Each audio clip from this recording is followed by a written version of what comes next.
berbagai macam peristiwa yang ada begitu mengagumkan, memukau, mencekam dan menakutkan. Namun pada kesempatan kali ini kami akan menuangkan setitik kisah perjalanan hidup yang sangat mengagumkan ke dalam sebuah operet yang kami angkat dari kisah salah satu wali Songo yang kami beri judul Sunan Kalijogo.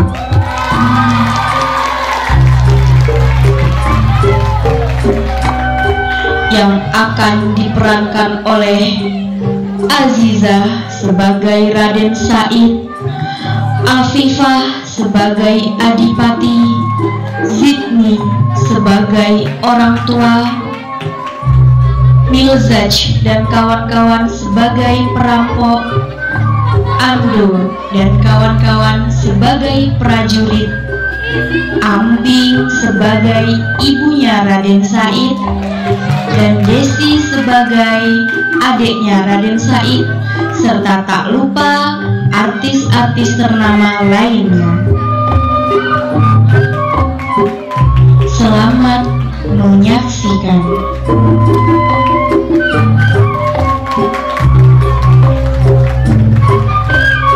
Raden Said itulah nama aslinya, putra Adipati Tuban, yaitu Tumenggung Walatikta.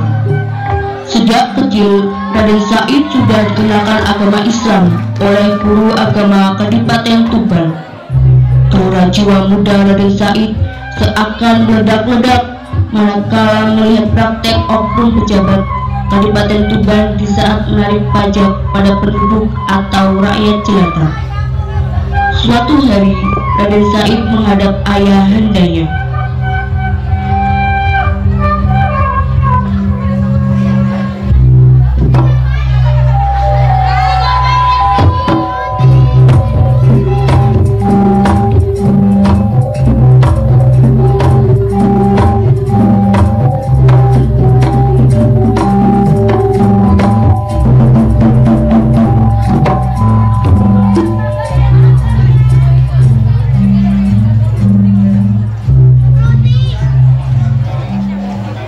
Adipati, rakyat tahun ini sudah semakin sengsara karena panen maya gagal. Mengapa pundak mereka masih harus dibebani dengan pajak yang mengojek iklan mereka? Apakah hati nurani Rama tidak merasa kasihan atas penderitaan mereka? Said anakku, saat ini pemerintah pusat Majapahit sedang membutuhkan dana yang sangat besar untuk melangsungkan roda pemerintahan. Aku ini hanyalah bawahan Prabu. Apa dayaku menolak tugas yang dibebankan kepadaku? Bukan hanya Kadipaten Tuban yang diwajibkan membayar pajak lebih banyak, kadipaten lainnya pun juga. Tapi, mengapa harus rakyat yang jadi korbannya? Raden Said tidak meneruskan ucapannya. Dilihatnya saat itu, wajah ayahnya berubah menjadi merah padam. Nun Sewu Romo. Walau Raden Said putra seorang bangsawan, dia lebih memilih menyukai kehidupan yang bebas. Niat untuk mengurangi penderitaan rakyat sudah disampaikan kepada ayahnya. Tapi agaknya ayahnya tak bisa berbuat banyak. Tapi niat itu tak pernah padam. Jika malam-malam sebelumnya ia sering berada di dalam kamarnya dengan membaca Al-Quran, maka sekarang dia keluar rumah. Di saat penjaga gudang tertidur lelap, Said mengambil sebagian hasil bumi yang ditarik dari rakyat. Bahan makan itu dibagi-bagikan kepada rakyat. Said melakukannya di malam hari secara sembunyi-sembunyi.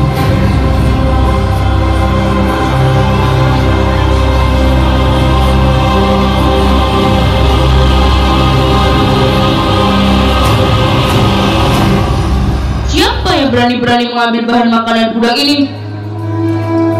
Aku juga tidak tahu. Kita harus menyelidikinya.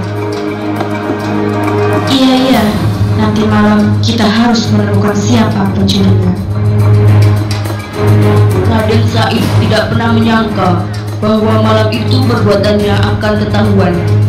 Ketika ia hendak keluar gudang sambil membawa bahan makanan, 3 penjaga tadi menangkapnya beserta barang bukti dan membawanya kepada ayahnya.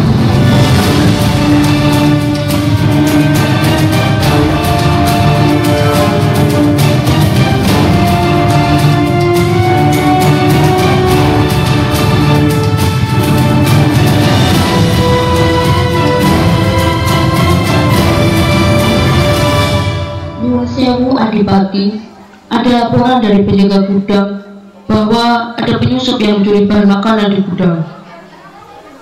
Kurang ajar! Siapa yang berani mencuri makanan? Ini dia pencurinya, Adipati. Siapa kau sebenarnya? Prajurit, buka topengnya. Sendiko dawuh, Adipati.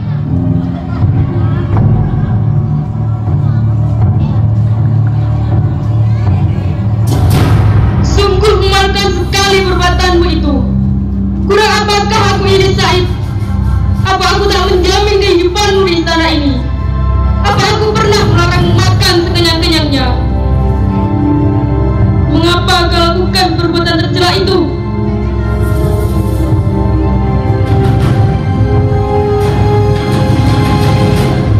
Said hanya diam. Biarlah orang tak pernah tahu kepada siapa barang-barang itu kuberikan. Kau hanya diam, Said. Prajurit, hukum cambuk dia 200 kali. Kau tak boleh keluar.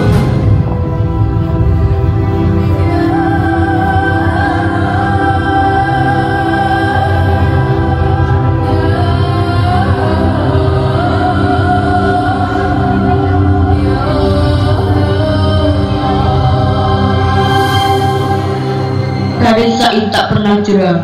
Sesudah keluar dari hukumannya, dia benar-benar keluar dari istana. Tak pernah pulang sehingga membuat cemas ibu dan adiknya. Raden Said memakai topeng khusus, berpakaian serba hitam dan merampok harta orang-orang kaya di Kabupaten Tuban, terutama orang kaya yang pelit. Ada seorang pemimpin perampok sejati yang mengetahui aksi Raden Said. Kemudian ia berpakaian sama dengan Raden Said.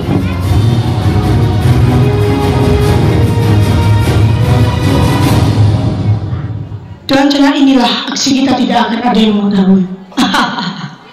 Benar, bos. Bos memang pintar. Ayo kita rampok rumah satu ini.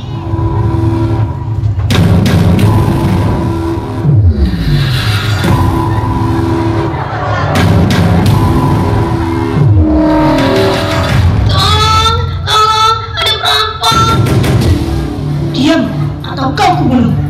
Wah, bos, cantik juga rupanya gadis ini. Eits, kau jangan main-main, jadi aku. Tolong aku. Raden Said yang mendengar teriakan itu segera datang ke TKP. Sialnya, para perampok itu sudah melarikan diri ketika Raden Said datang, dan warga sudah terlanjur datang ke TKP. Raden Said pun ditangkap. Ketika topeng Raden Said dibuka, maka Adipati menjadi sangat murka.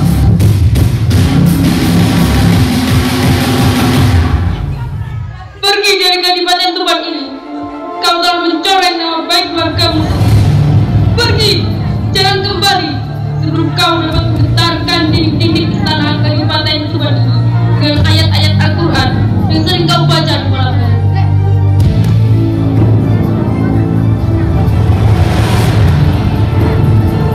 Kanda, maafkanlah Said, Kanda. Said tidaklah mungkin melakukan perbuatan keji seperti itu. Tidak, Dinda. Said harus diberi hukuman yang setimpal atas perbuatannya. Kang Mas, Adinda yakin Kang Mas tidak mungkin melakukan semua ini tanpa ada alasannya. Baik, Romo, aku akan pergi. Raden Said pun pergi mengembara tanpa tujuan pasti. Selama bertahun-tahun, dia menjadi perampok budiman. Karena hasil rampokan itu tak pernah dimakannya, selalu diberikan kepada fakir miskin. Namanya kini dikenal dengan Brandal Loka Jaya.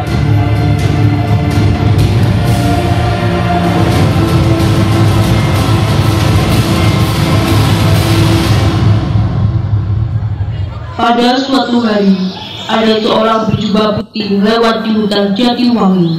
Orang itu membawa tongkat yang gagangnya berkilauan. Pasti gagang tongkat itu terbuat dari emas. Branda Lokajaya mendekati orang tua itu. Hei orang tua, mengapa kau memakai tongkat? Tampaknya kau tidak buta. Sepasang matamu masih awas. Dan kau juga masih kelihatan segar. Anak muda, perjalanan hidup manusia itu tidak menentu. Kadang berada di tempat yang terang, kadang juga berada di tempat yang gelap. Dengan tongkat ini, aku tidak akan tersesat bila berjalan dalam kegelapan. Tetapi saat ini masih siang. Tanpa tongkat, saya kira kau tidak akan tersesat berjalan di hutan ini. Anak muda, tongkat adalah pegangan. Orang hidup haruslah mempunyai pegangan, supaya tidak tersesat dalam menempuh perjalanan hidupnya.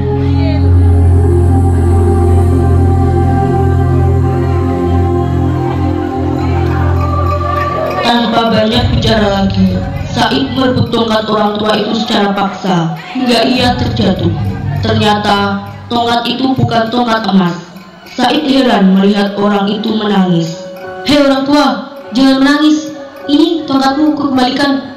Bukan tongkat ini yang kutangisi. Lihatlah, aku telah berbuat dosa, berbuat kesia-siaan. Rumput ini tercabut ketika aku jatuh tadi. Hanya beberapa lembar rumput kau merasa berdosa? Ya, memang berdosa, karena aku mencabutnya tanpa suatu keperluan. Raden Said tersentak dengan jawaban orang tua itu. Anak muda, apa yang kau cari di hutan ini? Saya menginginkan harta. Untuk apa? Saya berikan kepada fakir miskin dan penduduk yang menderita. Sungguh mulia hatimu. Sayang, caramu mendapatkannya yang keliru. Orang tua, apa maksudmu? Bolehkah aku bertanya, anak muda? Iya, silakan. Jika kau mencuci pakaianmu yang kotor dengan air kencing, apakah tindakanmu itu benar? Sungguh perbuatan bodoh, hanya menambah kotor dan bau pakaian itu saja. Demikian pula amal yang kau lakukan. Kau bersedekah dengan barang yang didapat secara haram. Merampok, mencuri, itu sama halnya mencuci pakaian dengan air kencing. Allah itu zat yang baik, hanya menerima amal dari barang yang baik ataupun halal. Orang tua itu pun berlari.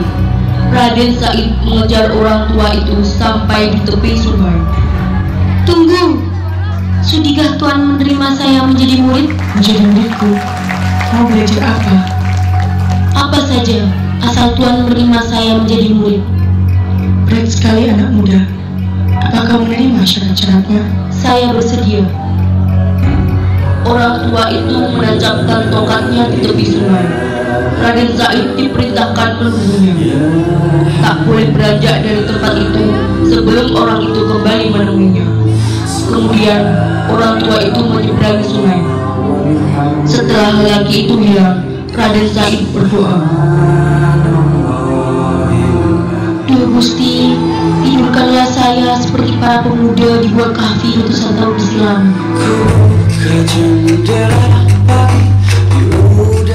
Doanya dikabulkan. Raden Said tertidur dalam semedinya yang hampir 3 tahun. Bersama berjuta wajah ku arungi mimpi hari, halalkan segala cara untuk hidup ini.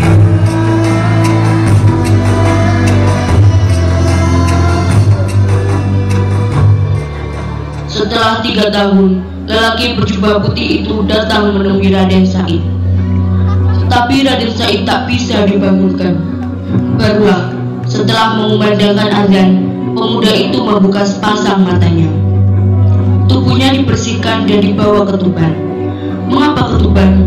Karena lelaki berjubah putih itu adalah Sunan Bonang.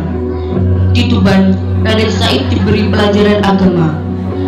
Sekarang Raden Said lebih dikenal dengan nama Sunan Kalijogo.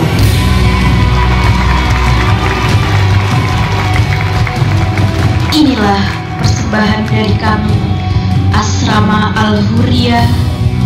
Bila ada kesalahan dalam tutur kata, kami mohon maaf yang sebesar-besarnya. Semoga kita dapat mengambil hikmah dari cerita salah satu wali songo ini. Amin ya Rabbal Alamin.